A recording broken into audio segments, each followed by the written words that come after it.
Vamos a la palabra otra vez, hermanos. Hemos estado en la carta del apóstol Pablo a los romanos y hemos estado estudiando desde el capítulo 1, pero hoy vamos al capítulo 15 y el versículo 14. La semana pasada, el domingo pasado, estaba comentando, estudiando junto con ustedes sobre lo que Cristo hizo a favor de nosotros para bendecirnos, para salvarnos, para alcanzarnos para vida eterna. Y dice que Cristo no se agradó a sí mismo. También que Cristo nos recibió como estábamos. Yo a veces pienso que estábamos como un cerdo de esos enlodados, pero bien enlodados, cuando Cristo nos recibió. ¿Y qué más? Y dice que Cristo se hizo siervo. Sí, no vino para ser servido, sino para servir y para dar su vida en rescate por muchos. Y los muchos son usted y yo, y los muchos son los que creen, los que van a creer en Él. Vamos a continuar, entonces, vamos al capítulo 15, versículo 14. Y dice: pero estoy seguro de vosotros, hermanos míos, de que vosotros mismos estáis llenos de bondad, llenos de todo conocimiento, de tal manera que podéis amonestaros los unos a los otros. Aquí el apóstol dice: los creyentes, aquellos creyentes de Roma, los que leen esta carta, tienen dos cosas, tienen dos virtudes. Es más, dice, están llenos de dos virtudes. Ayúdeme a decir cuáles son esas virtudes. Dice ahí el verso 14. Están llenos de bondad, número uno, muy bien, y están llenos de conocimiento. Bondad y conocimiento, y esto tiene un propósito.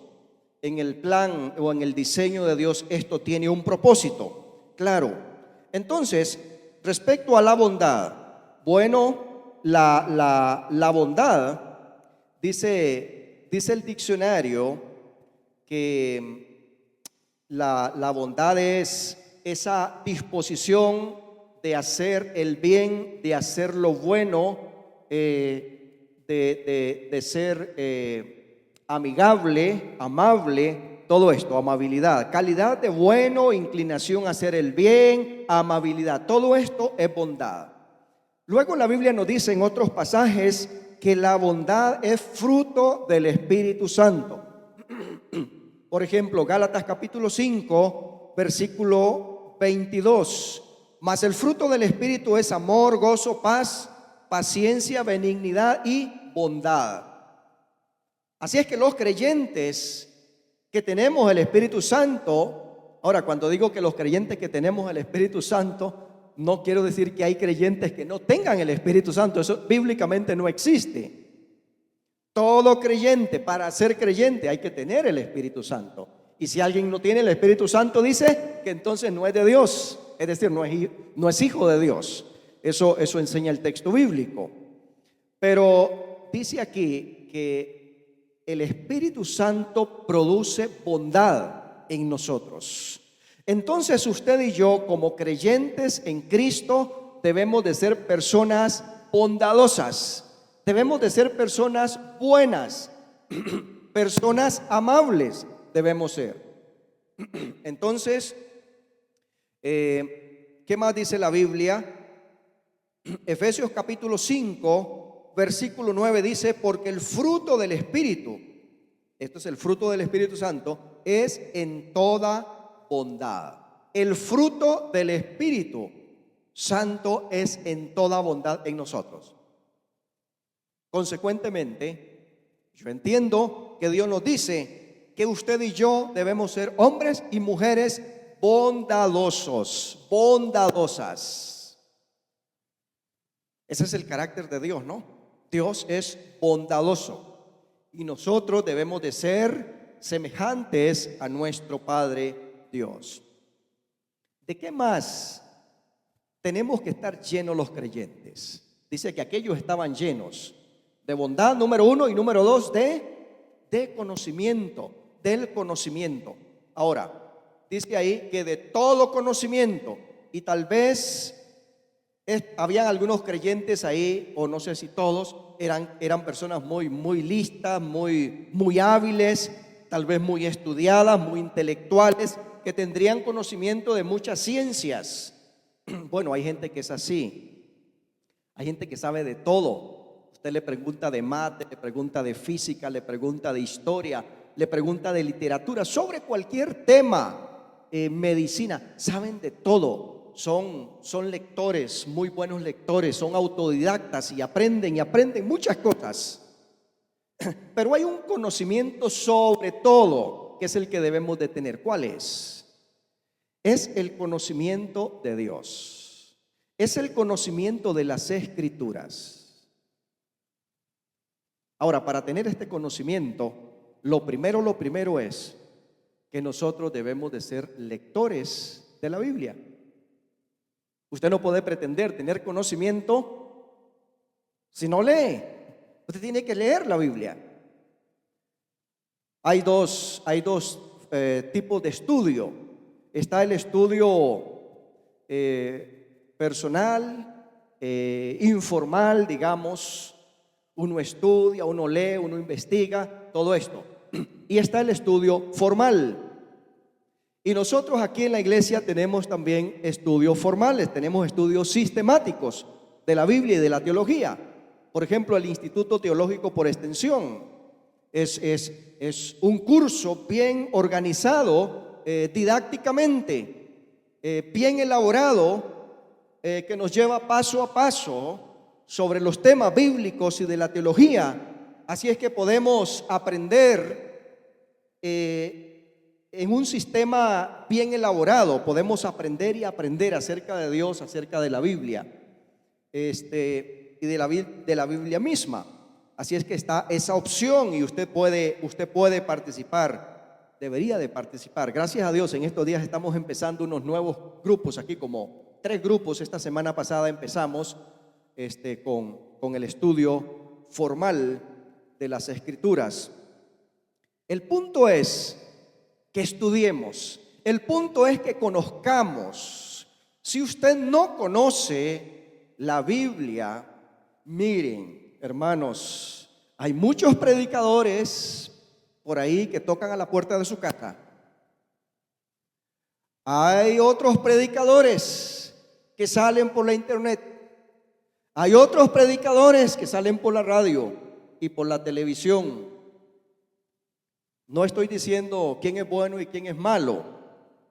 Usted es el que debe de discernir quién es bueno o quién es malo. Bueno, más bien quién está predicando la sana doctrina y quién no está predicando la sana doctrina. La sana doctrina significa la doctrina de la Biblia.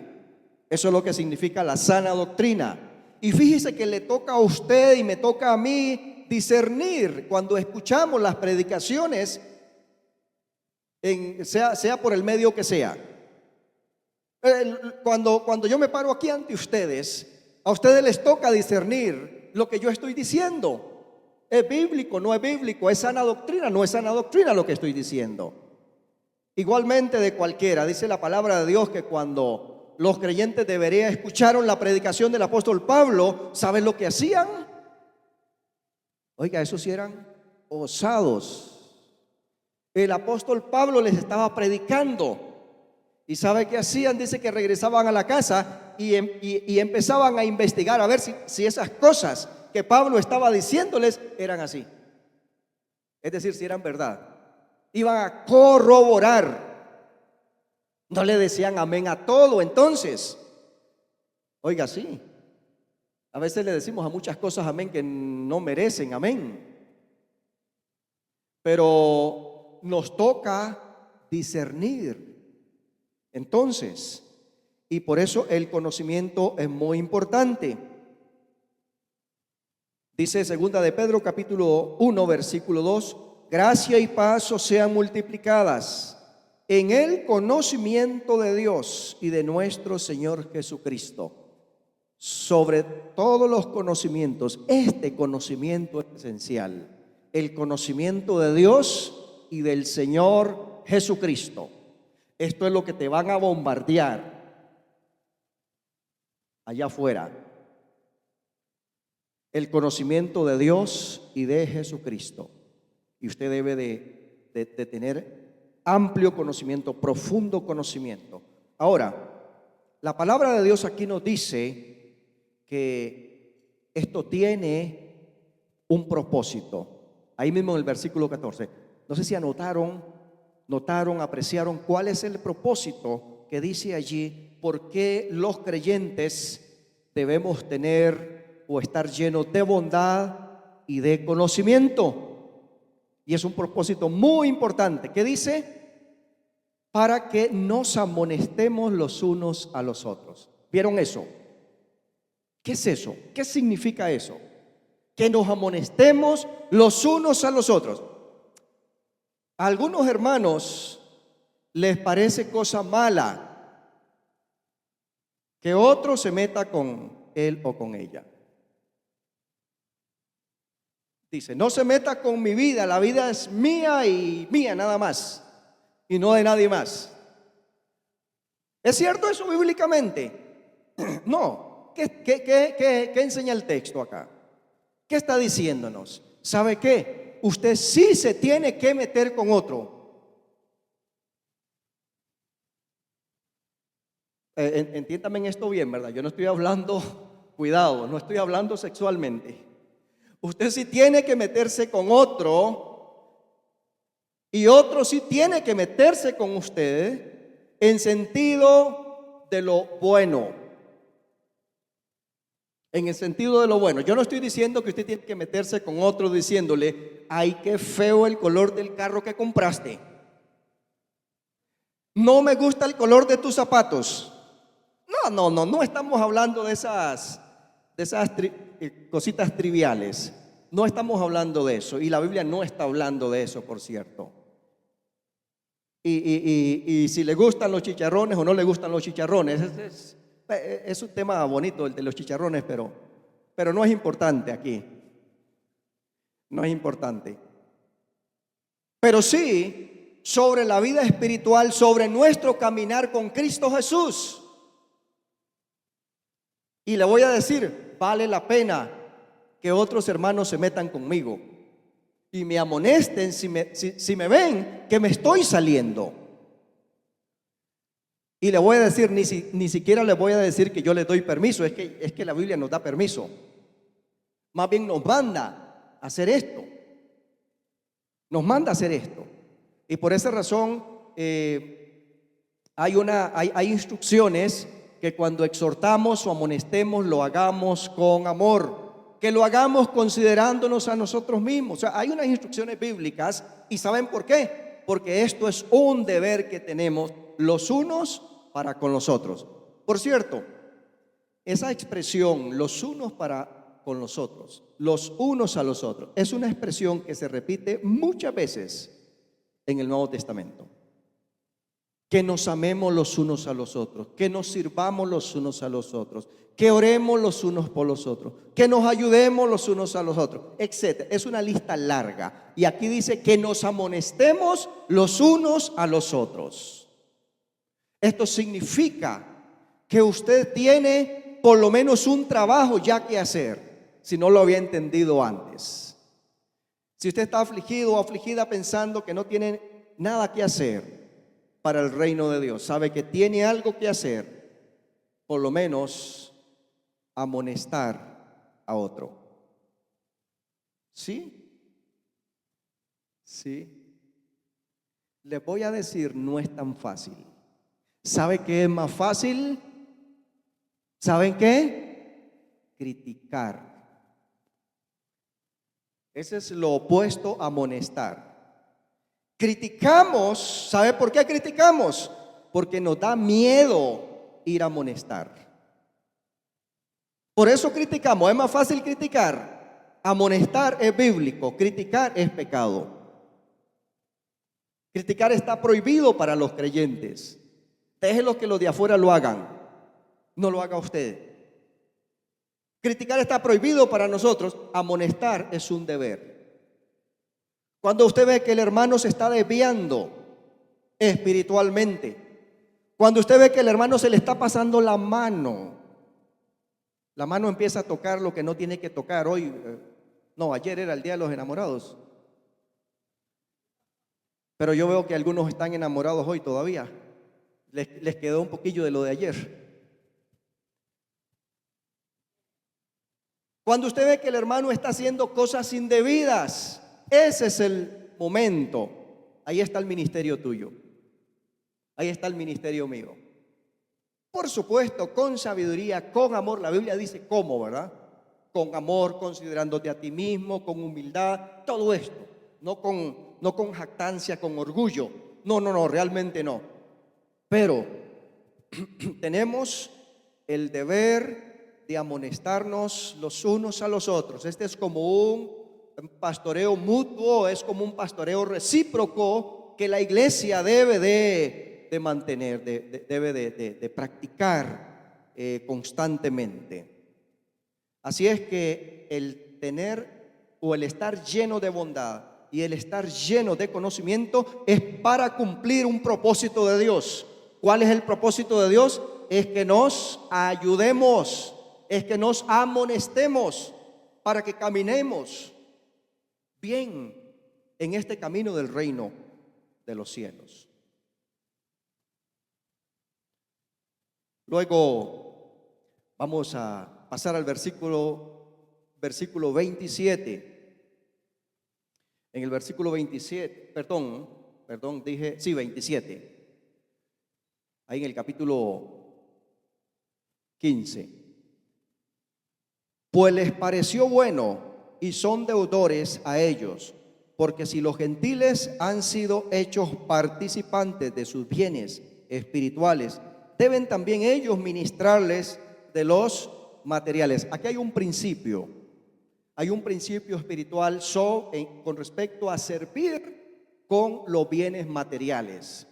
Ahora les explico brevemente. El apóstol Pablo está planeando ir a Jerusalén. Había mucha resistencia, habían algunos que estaban esperando a Pablo para ver cómo lo agarraban y lo apresaban y seguramente hasta lo mataban. Pero pareciera que en la misma iglesia había un ambiente pesado contra Pablo.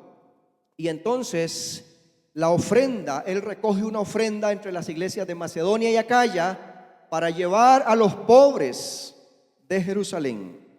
La ofrenda tiene dos propósitos. Número uno, el propósito de llevar un alivio, una donación a los creyentes de Jerusalén. Así es que ese es un muy buen propósito, una obra de caridad, de amor. Tenía ese propósito. Número dos, tenía el propósito de suavizar el sentimiento en contra que algunos tenían contra Pablo. Así es que la ofrenda iba a servir también para suavizar, para arar el terreno, y Pablo fuese entonces bien recibido. Entonces, ¿cuál es el principio aquí? Dice 1 Corintios capítulo 9 versículo 11: si nosotros sembramos entre vosotros lo espiritual. Viene una pregunta retórica. ¿Es gran cosa si segáremos de vosotros lo material? Y la respuesta ahí es no. Esa es la respuesta implícita. Es no. Si nosotros sembramos entre ustedes lo espiritual, no es gran cosa si esperamos recibir lo material de ustedes.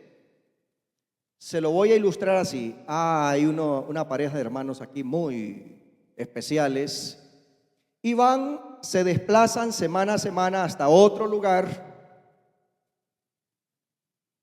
para dar un discipulado a un grupo de hermanos.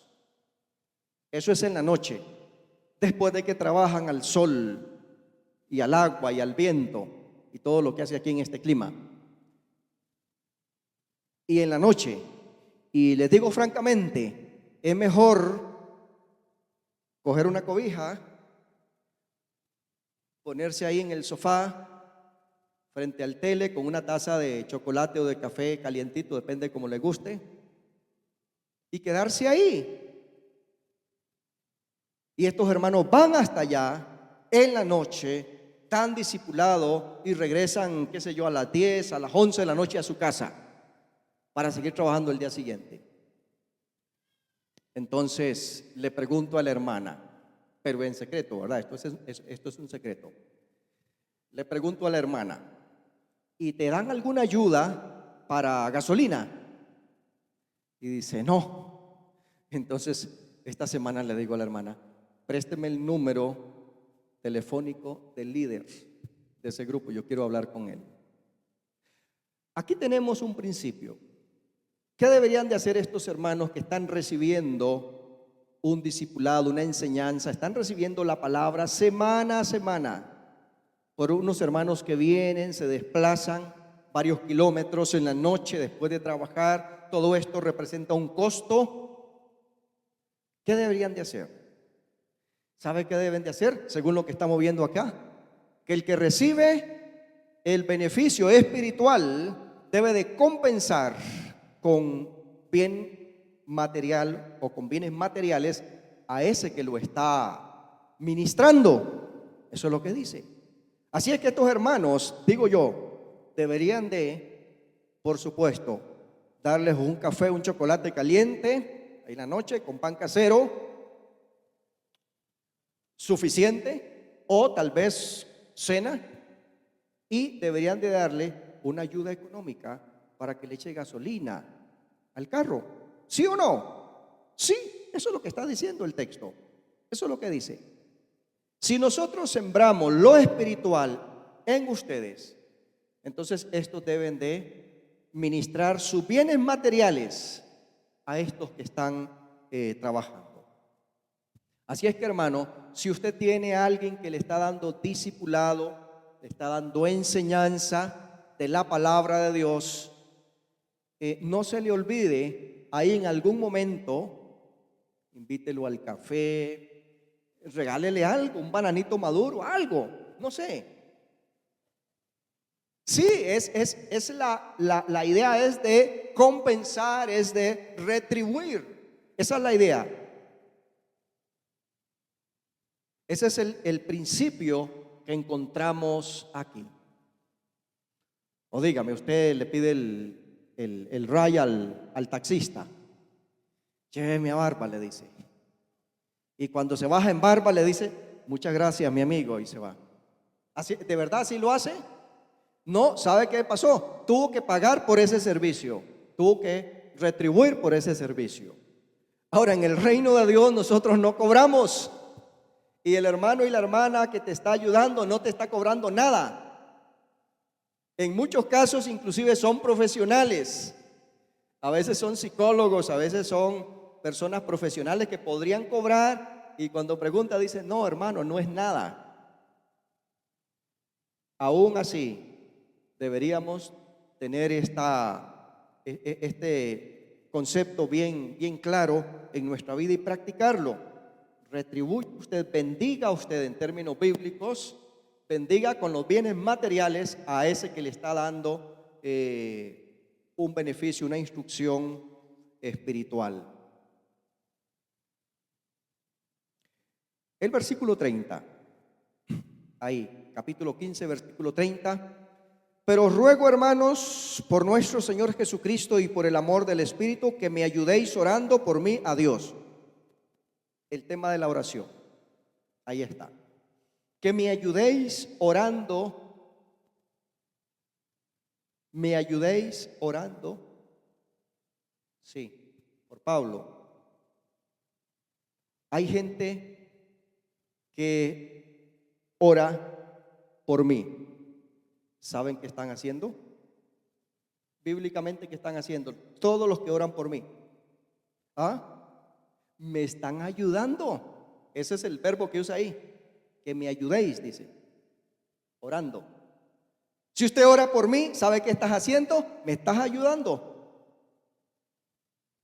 Seguramente no estás ahí conmigo cuando estoy estudiando y le digo, mira, ¿y qué significa este texto? ¿Qué significa esta palabra? ¿Qué es esto? No lo entiendo. Y usted dice, pues mire, eso significa esto y esto. Tal vez no me estás ayudando de esa forma. Pero si usted está orando por mí, usted me está ayudando bíblicamente. Yo no estoy entre los zapotecos en México con la hermana Merlin Valverde. Pero ¿sabe qué? De hecho, si estuviera allá no puedo hacer nada. Muy poco. Puede ser que le ayude a barrer la casa o alguna cosita ahí, algún trabajo físico, pero yo no le puedo ayudar en la cuestión de la traducción porque no entiendo nada de eso. El zapoteco para mí son rayas nada más. Pero ¿sabe cómo yo la puedo ayudar a ella? Orando. Si yo me pongo a orar por la hermana Merlin Valverde, yo estoy ayudándola. Usted está orando por un enfermo. ¿Sabe qué está haciendo? Bíblicamente, usted lo está ayudando. Oramos por los misioneros que no conocemos. Hay muchas clases de misioneros. Hay misioneros turistas, mochileros le llaman algunos. Esos son los que les gusta ir conociendo países, naciones. Les gusta el turismo. Alguien decía turismo a fondo. Y hay misioneros de verdad. Entre nosotros tenemos unos misioneros que estuvieron en África, en Malí, 16 años. Y yo creo, y creí desde el comienzo en el trabajo de don José y doña Carmen, la honestidad de ellos para hacer lo que dijeron que iban a hacer y de verdad lo hicieron. Yo confío en lo que está haciendo Merlin. Yo creo que Merlin es una misionera de verdad. Que ella está haciendo lo que dijo que fue a hacer y lo está haciendo. Y en unos meses van a sacar la publicación del Nuevo Testamento en zapoteco. Oiga, ya casi, después de más de 18 años de trabajo. Está haciendo el trabajo honestamente, con esfuerzo, con diligencia. Y yo oro por esos misioneros en el mundo que no conozco, no tengo ni la idea quiénes son ni dónde están. Algunos estarán en tribus muy cerradas, muy difíciles para entrar, para penetrarles con el evangelio. Pero ¿sabe cómo los podemos ayudar? Usted y yo, aún sin conocer sus nombres, ore por ellos. Tenemos una corta idea de lo que es la iglesia que sufre, la iglesia mártir. En Siria, tal vez en Irak, Turquía, todo ese sector del mundo, Nigeria. ¿Sabe qué podemos hacer? Ayudarlos orando. Ayudarlos orando. ¿Usted sabe cómo usted y yo podemos ayudar a Costa Rica? No podemos ir a pelearnos ahí con don Guillermo Solís y hacer el debate en la Asamblea Legislativa. Por supuesto que no. Pero ¿sabe cómo sí podemos ayudar efectivamente? Orando. Estamos orando por nuestra nación.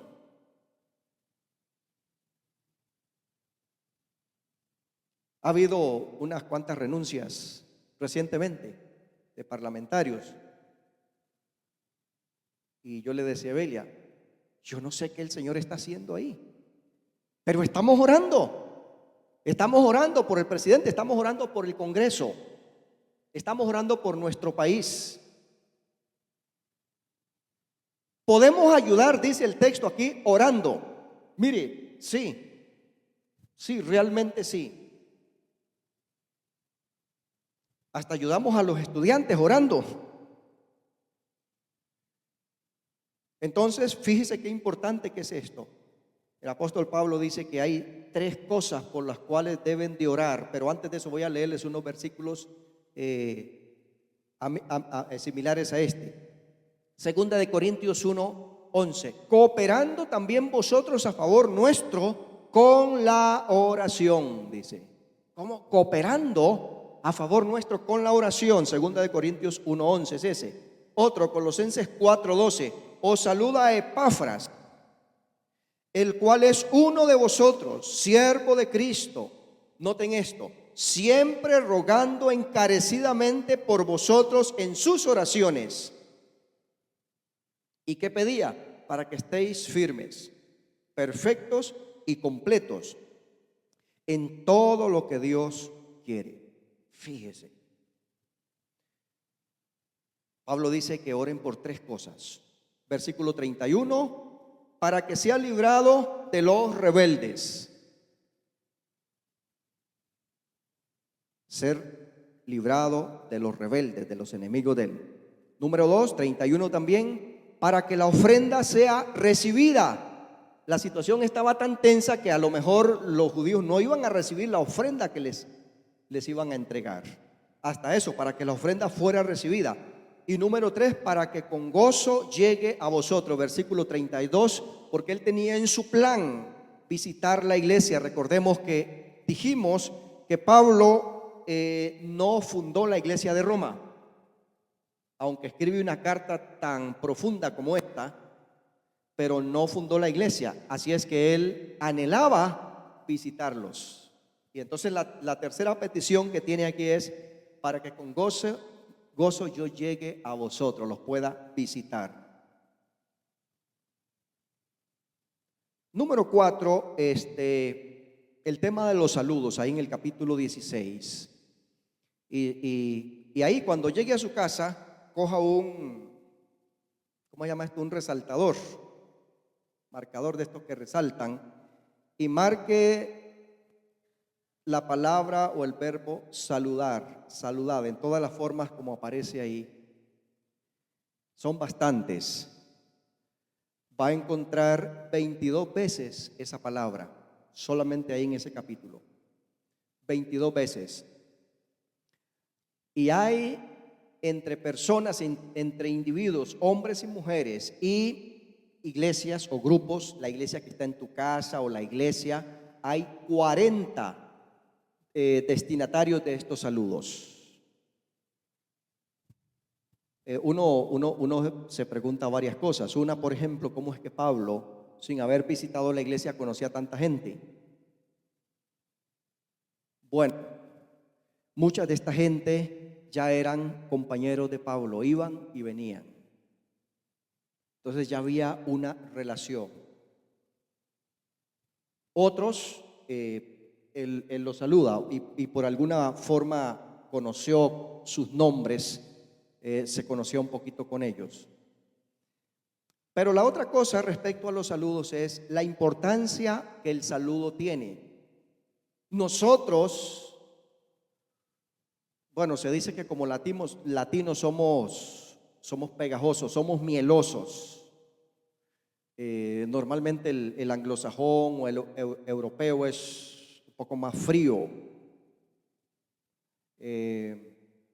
Pero se dice que nosotros somos mielosos. Nosotros andamos abrazando a todo mundo, besando, saludamos, hablamos a cualquiera, en la calle, al desconocido, ¿cierto, no? Bueno, fíjese que en el entorno de la iglesia nosotros debemos saludarnos. Debemos de saludarnos y saludarnos amigablemente. Ahora, aquí dice que nos saludemos con ósculo santo, con beso. Ayer en la televisión pasaban muchas imágenes de gente besándose. Yo digo que besándose bien y besándose mal. ¿Y qué es eso de besarse mal, verdad? Si uno cree que siempre se besa bien. Bueno, a veces estas celebraciones es una oportunidad para la maldad, para la carnalidad, como dice la Biblia, el erotismo, para darle rienda suelta a los deseos, es un gran pretexto para eso. Yo espero que para los creyentes sea un gran pretexto para bendecir y para saludar bien a los hermanos y a las hermanas.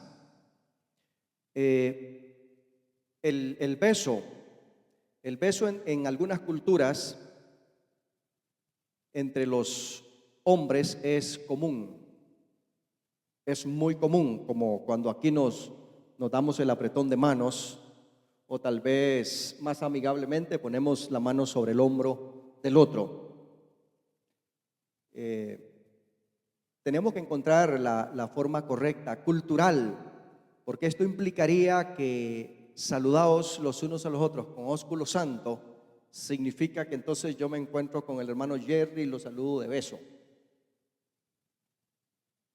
Y él no se va a sentir bien, y yo tampoco, y los que nos están viendo van a decir otra cosa. Van a decir que yo pertenezco al otro movimiento, ¿verdad? Claro que no es que sea malo, se puede, pero en este sentido uno tiene que ubicarse en el contexto cultural, ¿no es cierto? Hay que ubicarse en ese contexto. Pero realmente aquí sí está diciendo que los creyentes debemos de saludarnos con cariño, con aprecio real, con sinceridad. Pero también quiero decir, hermanos, que a veces entre los mismos creyentes, esto suele suceder en el entorno de la iglesia, no somos muy sinceros, o tal vez la palabra sincero no somos muy santos, vamos a decir, o muy puros en la manera de tratar a las personas del otro sexo. ¿Y qué es esto? Hay algunos hermanos que se les resbala el beso de aquí y lo pegan aquí. Y sino, ¿cómo fue eso? Estaba resbalosa la mejilla. No, fue intencional, pero parece que fue un accidente. Y a veces realmente nos aprovechamos del principio del mandato bíblico. Saludemos a los hermanos y saludemos a las hermanas con beso, pero no le han puesto cuidado al adjetivo que lo describe. Como dice, beso santo. Hay que ponerle la palabra, esa es importante, santo. Pero es que hay besos que no son santos, porque el que los está dando no es santo tampoco. Entonces, se aprovecha para saludar a aquella hermanita que está guapa, está elegante. Se aprovecha para saludarla de alguna forma muy afectiva. Un abrazón que dura rato, hay un beso que dura rato, y de esos que se resbalan hasta la boca. Y hermanos, estoy hablando de cosas reales, yo no estoy inventando nada. ¿Y qué nos dice la Biblia? Salúdense unos a otros con ósculo santo. Subraye por favor esa palabra, santo. Me llama la atención cuando el apóstol Pablo enseña a Timoteo sobre el trato en la iglesia con la gente. A las ancianas dice, salúdelas y trátelas como madres, dice. A las jovencitas, como hermanas, dice. Sí, porque es peligroso que empiece a gustarle. Y bueno, yo no sé si Timoteo ya era casado en aquel momento o no. A lo mejor era soltero. También tenía que cuidarse más todavía. Oiga, los solteros, mire cómo tienen que cuidarse. Porque como son solteros, a lo mejor tienen la tentación de andar picando por aquí, por allá y por allá y por allá, ¿verdad? Como el colibrí. No te vuelvas un picaflor, por favor. Sea serio, y si a usted le gusta y querés empezar una relación afectiva con alguien, usted debe de ser santo también.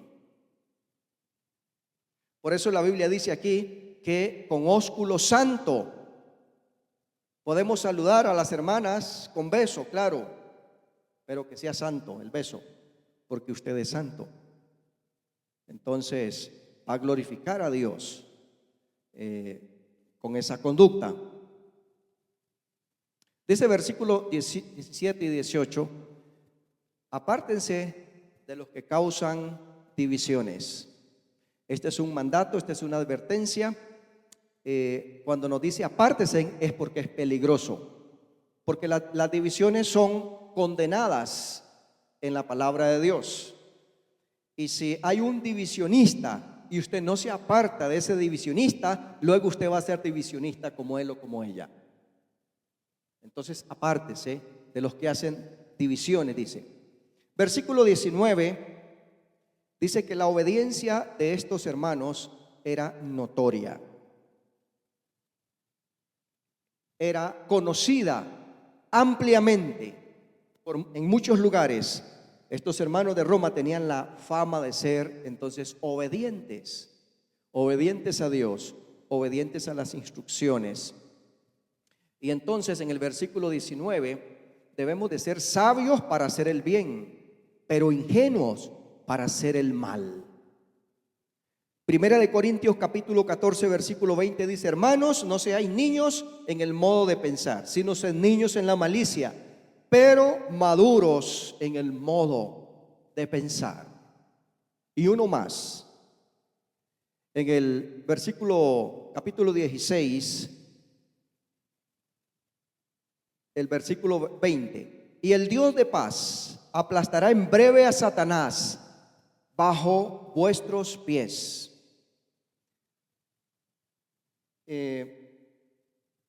Y uno se pregunta, ¿cuándo? Tenemos una lucha contra el diablo en muchos momentos de nuestra vida. Y hay dos momentos en que Satanás va a ser vencido, derrotado. Primeramente, es derrotado o es vencido por aquellos creyentes que se someten a Dios realmente y resisten al diablo. Y entonces dice la Escritura que lo derrotamos, huirá de vosotros, dice Santiago 4:7. Vamos a decir que eso es una victoria parcial. Entonces en la lucha contra el diablo tenemos victorias parciales. A Jesús lo tentó el diablo en el desierto. Y en la última tentación, Jesús le dice: vete de mí, Satanás. Y dice el texto que el diablo lo dejó por un tiempo. Podríamos decir que eso es una victoria parcial del momento. Y nosotros debemos de tener estas victorias. Por medio de Cristo Jesús, tenemos la autoridad y tenemos la fuerza y tenemos las armas para enfrentarnos al diablo y para vencerlo. Fíjese, ni siquiera usted tiene que pedirle a otro que lo ayude a vencer al diablo. No. Va a preguntarle al vecino a ver si le puede ayudar para vencer al diablo. No. Usted mismo y Cristo, usted es capaz de enfrentarse y de vencerlo. Así dice la Escritura. Pero eso son victorias parciales. Realmente hay una victoria, o habrá una victoria, que es la definitiva. Y es esta, Apocalipsis 20:10. Y el diablo que los engañaba fue lanzado en el lago de fuego y azufre, donde estaban la bestia y el falso profeta, y serán atormentados día y noche por los siglos de los siglos. Esa es la victoria total. Esa es la victoria absoluta. Después de ese momento, el diablo no volverá a aparecer por ningún lado en tu escenario, en mi escenario. Va a ser derrotado y confinado absolutamente al lago de fuego y azufre.